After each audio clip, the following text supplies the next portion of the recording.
Gender in the Bible is not binary. That means there's more options than just male and female. Hi, I'm Jeremy. I'm a deep skeptic, also a pastor. Don't get me wrong. Just like in the modern day, the most common expression of gender is male and female in the Bible. But there's not just that. And I'm not just talking grammatically, I'm talking experientially.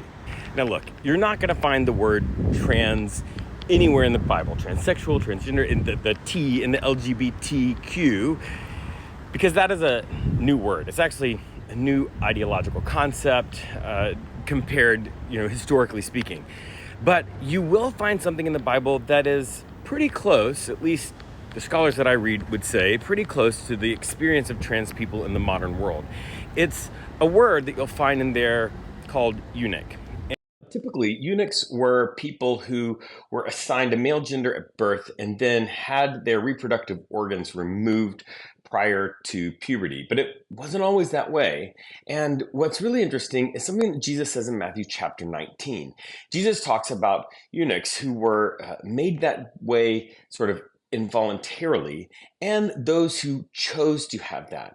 And when you look at the ancient Near Eastern world, you actually find out that the experience of eunuch was very similar to the experience of trans people in the way that they were experiencing and expressing gender in those places. And you can look and do some research to find out some of that. But the other really interesting thing is that when you look at the Mishnah, which is the sort of teachings around the Bible that were considered authoritative at the time, and help us get an insight into a little bit more detail as to what the Jewish people thought around the time of Jesus, they actually had 6 different gender expressions.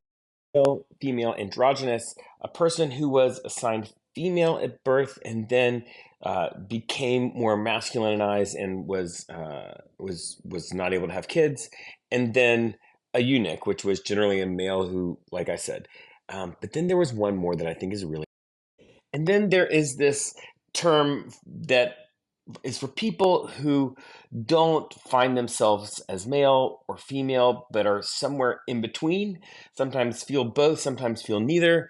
And that word was tumtum. That's what people were thinking, Jewish people at the time of Jesus, which I don't know. It's really comforting and helpful to see, especially because in that verse in Matthew chapter 19, verse 12, and Jesus talks about eunuchs, both eunuchs who had that happen involuntarily, or eunuchs who chose that.